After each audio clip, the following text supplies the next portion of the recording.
I'm Brian Penny of Brewster, Massachusetts. You're tuned to the International Radio Report. 30 minutes of news about radio on CKUT 90.3 FM in Montreal. Welcome, everyone, to the International Radio Report for Sunday, April the 30th, 2023. My name's Sheldon. I am here with Jill. We thank you for tuning in to our show here on CKUT 90.3 FM in the city of Montreal. We're with you every week at this time, 30 minutes of news and information about things going on in the world of radio. If you'd like to reach us, our email address is radioreport@yahoo.com. We're live streaming and archived at the website of CKUT, which is ckut.ca. Our Facebook group, International Radio Report, we have 911 members. We invite you to go join the group. And our YouTube channel, where you can watch the videos, audios, that Gilles puts together of each show. You can hear the most current show and previous shows on the YouTube channel, which is International Radio Report as well. You can subscribe. There are 822 subscribers there at the present time, and you'll receive an information each time a new file is up there. Away we go with this week's show. We're going to take you around the world, some North American information and some international news for you this week. So in our first story, we have the commission that sends 16 pirate letters in the greater New York City area. This is by Paul McLean of Radio World. The populous New York City area has long been one of the U.S. broadcast market's most troubled by illegal FM radio operators. Now the FCC's Enforcement Bureau has issued 16 more warnings to landowners in the region about apparent pirate broadcasts from their properties. This is the result of the first regular sweeps that the FCC is now required to conduct regularly in the largest markets where pirate radio is a problem. The market sweeps began late last year, but the warnings are a continuation of a campaign of sending letters to landlords and property owners as the FCC carries out its charge from Congress under the Pirate Act. Letters began going out in late 2020. The National Association of Broadcasters welcomed the news. Senior Vice President of Communications Alex Siciliano said in a statement, "In recent years, reductions of FCC field enforcement led directly to increased pirate activity and required congressional action to provide the additional tools necessary to effectively combat these illegal operators by placing liability on the landowners who facilitate them. With full funding of the 2020 Pirate Act now in place, NAB looks forward to regular enforcement sweeps that will help maintain order on the public airwaves. The property owners are informed that agents had detected unlicensed signals from their properties and that the owners are at risk of significant financial penalties, currently around $116,000 per day and a max of $2.3 million. The letters also demand proof that the broadcasting has ceased and request identification of the individuals involved." So more and more serious about taking action against those pirates now. One of the things that we talked about is how so many pirates in the past have kind of got back on the air, but by attacking the landowners, attacking the property owners, I think this will have possibly more effect because they will take care of business for sure. Yeah, I don't think a landowner is going to be too sympathetic to his tenant, that the tenant is doing something illegal and is going to end up costing the landowner money. So I think this will be an effective way of, one, shutting the stations down, and two, identifying the culprits by name. Yep. Obviously, the landlord knows who their tenants are, so they're going to be able to, as they say, identify the individuals involved. So New York is the real hotbed, but there are other big cities in the U.S. where this has become a major problem as well. So they will certainly keep putting the pressure on. We'll see. I don't know how well they're going to do at actually collecting these fines, though. Yeah. That remains to be seen. I don't think up to now anyone has actually paid any of the fines. we'll see what the impact will have as more of this sort of thing happens. Yeah, and one of the things about the fines here is when you fine the pirate directly, a lot of them are pretty much cashless. They don't have a lot of money. But if you fine the landowner, there's land. So they have a building, they have land. There's a chance that you can probably get more money out of that than the pirate itself. Yeah, I can't see an owner of a building or property saying, yeah, okay, I like that tenant, and even though he's doing something illegal, I'm going to pay the fine. Yeah. No, No. not going to happen. So I think it's an effective way. It will be an effective way to stop some of these illegal operators. Our next story is again focusing on the future of AM radio. It seems like we have a story every week about this, but it's becoming such a big issue with so many different parties. This story comes from Inside Radio. The headline is Argument for AM. 82 million listeners, and 1 in 5 are Ford owners. Are Ford and other major automakers shooting themselves in the foot with their announced intention of removing AM radio from new vehicles? Recently released research data, Nielsen and MRI Simmons suggests that's the case. As reported in Westwood One's weekly blog, Nielsen's fall 2022 survey shows that AM radio reaches 82.3 million Americans monthly, representing 1 out of 3 U.S. AM/FM radio listeners. More than half of the audience, 57% or 46.9 million, is tuned to news talk formatted stations, according to Westwood One's analysis. Those are the very outlets that Americans tune to in times of crisis and breaking local news, notes Cumulus Media Westwood One Audio Active Group Chief Insights Officer Pierre Bouvard. MRI Simmons' Winter 2023 reports further hints at the error of Ford's ways.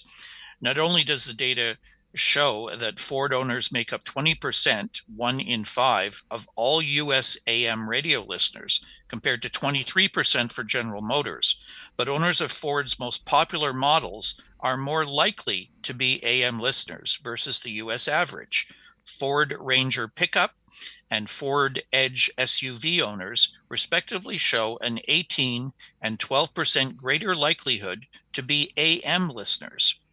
It seemed like Ford and AM radio are really Velcroed at the hip and have a lot in common, Bouvard says. AM radio, therefore, is a significant factor in AM/FM's in-car dominance when compared to other ad-supported audio.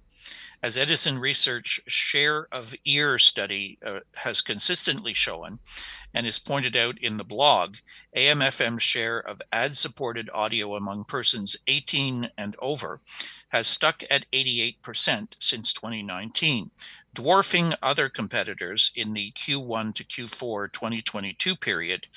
Podcasts placed second at just 6%, followed by ad-supported Sirius XM, Pandora, and Spotify at 4%, 2%, and 0.6%.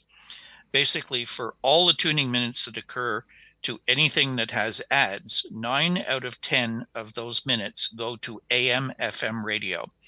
That dominance share is steady as a rock. So despite all of the new technologies, new options, and cell phones, if you want to reach Americans on the path to purchase, AM/FM radio is the dominant ad-supported player in American vehicles. Breaking down ad-supported car radio share by key demographics shows that AM/FM is just as powerful among persons 18 to 34. There's that myth that no one under the age of 34 listens to radio, Bouvard said. But among 18 to 34s, AM/FM radio's ad-supported audience share is 9 times larger than podcasts and 28 times bigger than Sirius XM and Pandora. While Westwood One's blog points out agencies and marketers' continuing underestimation of AM/FM's overall 18-plus share of ad-supported audio, 28% versus the actual 73%, based on advertisers' perceptions studies. It also notes the company's research showing these groups' increased interest and willingness to pay for in-car visuals syncing to AM/FM radio ads. the result of a Cumulus Media commissioned series of advertiser perceptions surveys of 300 media agencies and advertisers during 2021 and 2022 showed awareness of the technology up from 39% to 52%, and interest somewhat or very up from 64% to 74%, while perceived fair price increase over typical radio buys increased from 12% to 14%. AM stations serve very unique targeted constituencies and represent many languages and voices. As automobile manufacturers considered eliminating AM radio, it's important to underscore that the AM dial is one of the most diverse media platforms in the world. Why would we eliminate this variety from the car? Yeah, definitely. It's obvious that radio is a major part of what you do in your car. You listen to the radio. It's probably close to being the number one place where people probably listen to the radio anyways. It's interesting because, people are pretty loyal to their brand when they buy a car. You're happy with the last car you had. You're going to stay with the same company or the same brand often. Would, removing AM shift people to another brand? That would be interesting to see. That would show the car manufacturers, you know what, maybe you are shooting yourselves in the foot by doing this. But I think it's really giving pressure, having everybody that goes and checks for new cars, put the pressure and say, hey, you mean that new car here doesn't have an AM radio in it, only FM? Yeah, well, I'd like to have AM. So as to try to put pressure on the manufacturers, it's one of the ways I think that we could maintain that, because these manufacturers, they want to hear these types of reports, because they want to try to phase it out. So any numbers that are too positive for AM doesn't make them look very good. Yeah, they probably never even thought of this before. I mean, it was just throw in an AM FM radio. Maybe it had a CD player. Maybe, going back, it had a cassette deck or whatever. They just kind of threw it in there, not really looking, I don't think, at what the driver or the passengers in the car were doing while they were in the car. Now it's become a really big thing. And I think a lot of these manufacturers jumped on the bandwagon right away. Oh, well, that company is building electric cars. They're taking out the radio. Well, we'll do the same thing. Not having seen these different surveys that were being taken. So maybe this is going to make them stop and think and reconsider. Right now, we don't know for sure. But like you said, when it starts affecting loyalty purchasing, that's going to have a big impact.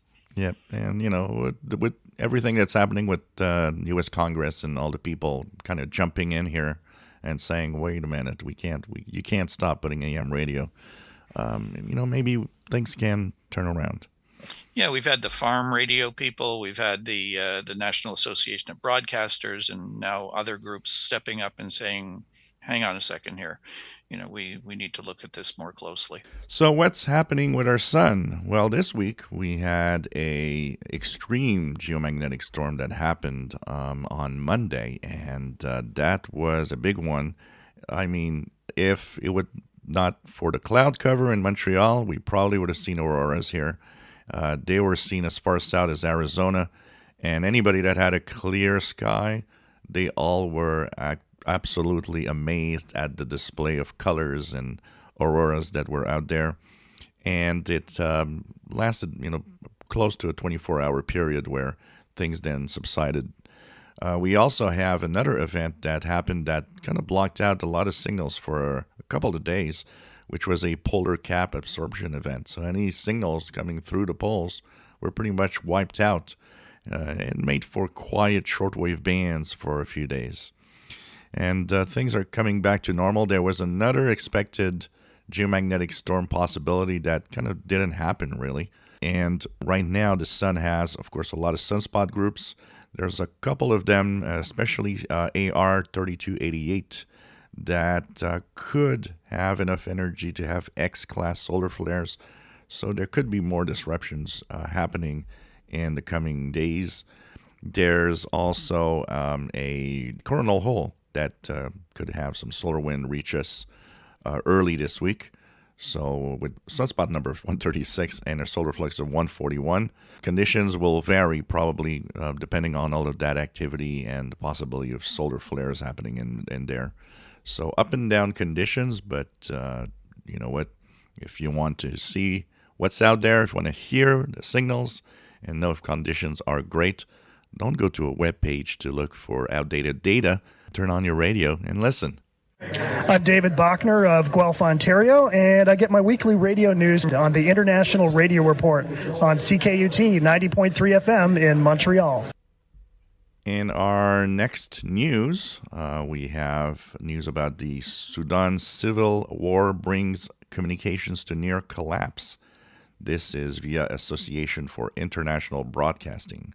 As the civil war increased in intensity in Sudan, communications, including mobile phones and internet connectivity, all but collapsed on April 23rd. Sudan's media blamed the disruption to fuel supplies caused by the fighting.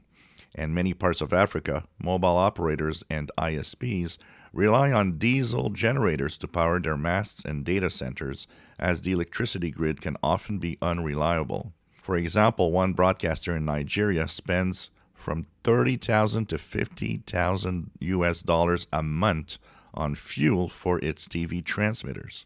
In addition to the fuel issue, it was reported that the fiber connection to one of the country's principal internet service providers was cut by the paramilitary Rapid Support Force. According to monitoring group NetBlocks, internet connectivity was partially restored, but it is likely that if fighting continues, it will remain challenging to access the web. The challenges with internet connectivity have meant that access to news and information from Sudan's broadcasters and from those outside the country have been impaired. This shows, in the AIB's view, the need for a mixed approach to content distribution, including the retention and use of traditional transmission technology to reach audiences at times of natural or man-made disasters.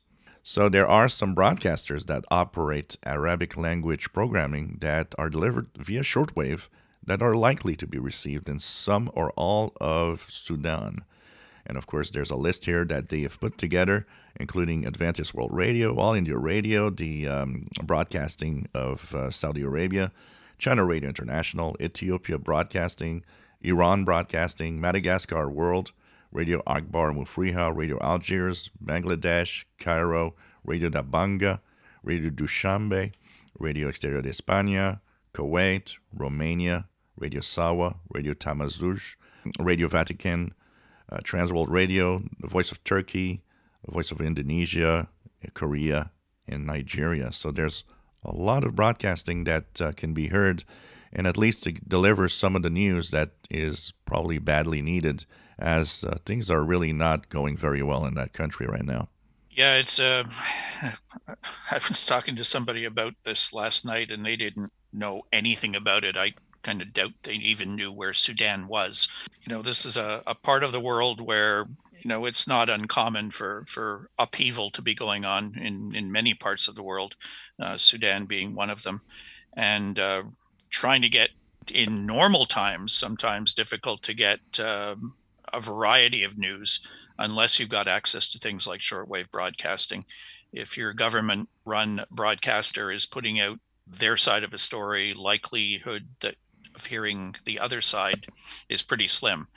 So with internal services being disrupted, internet being practically inaccessible, and just how many people in Sudan have access to it in the first place, hard to say. But I think this is proving once again, as we continue to talk about on this show, the importance of getting these types of radio broadcasts out to people. All it takes is a small portable radio, set of batteries, maybe even solar powered, and you're going to be able to get the information as to what's going on. You could see that the importance of shortwaves is there. You have the standard broadcasters that we talked about in this list, but I mean, stations like Radio Dabanga, Dushanbe, Sawa, Tamazouj are stations that actually were put together and are using high power relays like from Issoudun, France, to target that area. So it tells you that, when things go bad, a lot of the groups out there do think about shortwave, how important it is to give out the news. If you're looking for constant updates on the situation in Sudan, I know there are a lot of Canadians still there that they're trying to airlift out, and they're having a lot of difficulty doing that, as are some of the other nations getting their nationals out. The BBC World Service is always a great place to go. Yeah. It always seems that they have somebody 5 minutes away from what's going on, regardless of where it is in the world. So definitely check out the BBC World Service if you can get them. Monitor their international news broadcasts to find out more about Sudan. Yeah, if you want to hear them on shortwave, the 12095 frequency is pretty good, and 11810 pretty good in the late afternoon Eastern time, and also around midnight local, which is 04 UT. 12095 from Madagascar has been giving us a very, very good signal also. All right. And speaking of the BBC World Service, we have a story about them, a special broadcast that they're going to put together. The BBC World Service has announced that it has commissioned Fukushima, a new 7-part drama series exploring the 2011 nuclear disaster at the Fukushima Daiichi nuclear power plant in Japan. This story comes from the Association for International Broadcasting. In March 2011, the largest earthquake ever recorded in Japan's history triggered a tsunami, which sent 5 to 10 meter waves into coastal towns and cities, killing thousands. Water barreled over the seawall protecting the Fukushima nuclear power plant, flooding its basements and cutting power. It led to the world's most severe nuclear accidents since Chernobyl. The stricken power plant became a ticking time bomb, a threat to life in Japan and beyond. As the energy company and politicians in Tokyo lost control, the reactors became unstable, and a suicide squad of older workers was sent inside. Akiko is a journalism student who, 10 years ago, after the disaster, goes in search of the story behind the headlines of how it unfolded and the consequences for the country. Simon Pitts, commissioning editor, BBC World Service English, says Fukushima is a compelling drama that powerfully explores the 2011 disaster. Through the eyes of a young journalist, the story follows events as they unfold and interrogates the aftermath and the lasting effects. We're thrilled to have a cast of brilliant and accomplished actors and crew to bring the story to life, and look forward to sharing Fukushima with our listeners across the world. Fukushima is narrated by twice Golden Globe nominated actress Romola Garai and stars Togo Igawa, Amy Okumura Jones, and Eiji Mihari. It was written by Adrian Penkett and produced by Toby Swift and Sasha Yevtushenko. It was commissioned by Simon Pitts for the BBC World Service. Fukushima premieres on Monday, the 15th of May, and each 30-minute episode will premiere weekly thereafter on BBC Sounds, as well as other podcast platforms. There are 7 episodes.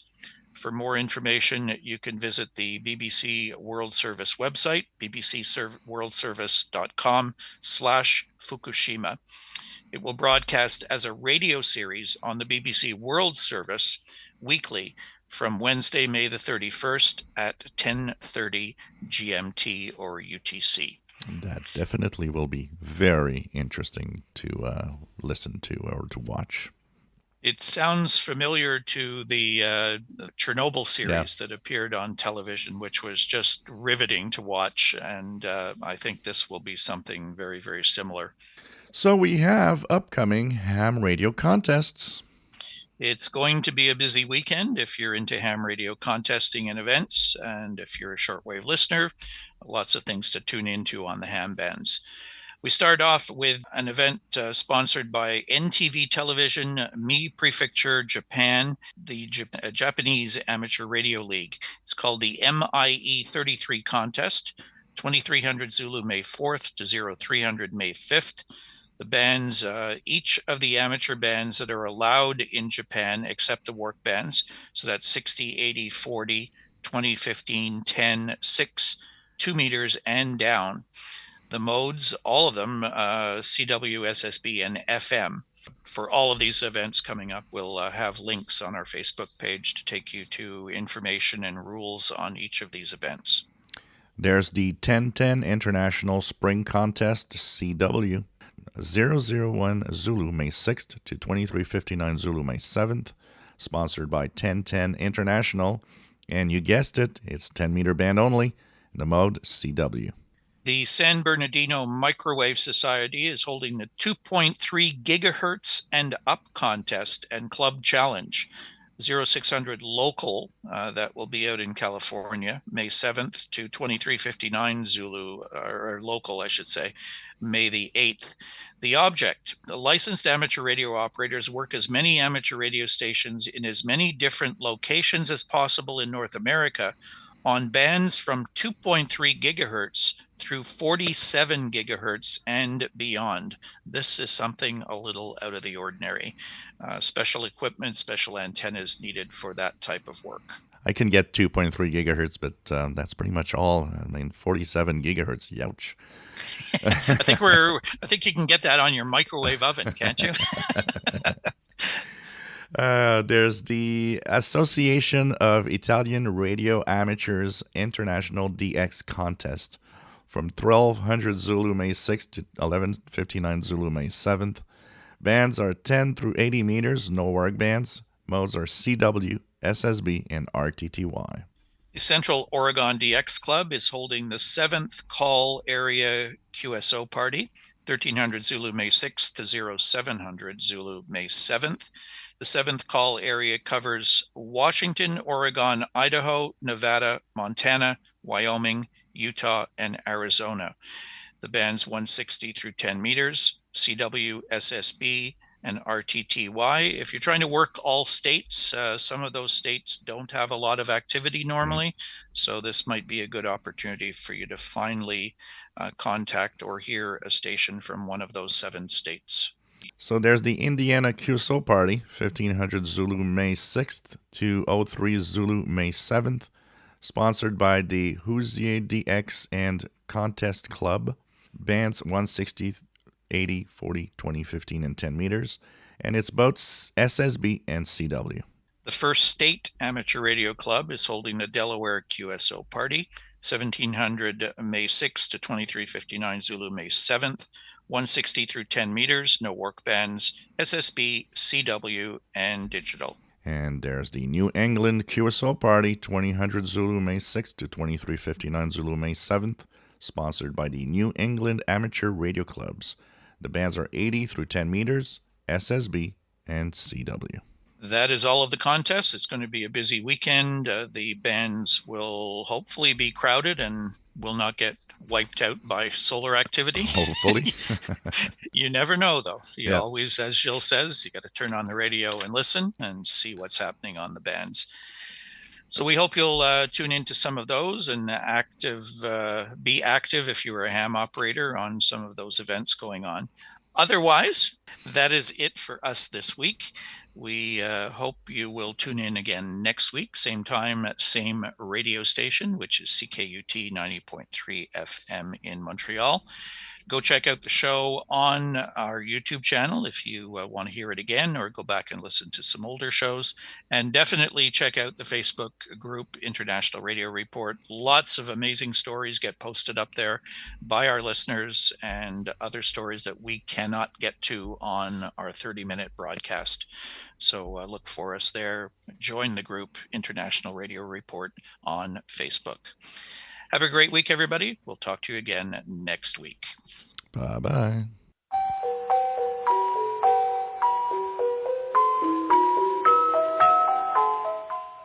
この放送は NHK ワールド国際放送ラジオ日本です。東京からお送りします。This is Radio Japan, NHK World Network Tokyo. Ici Radio Japon, NHK World, émission internationale de la NHK.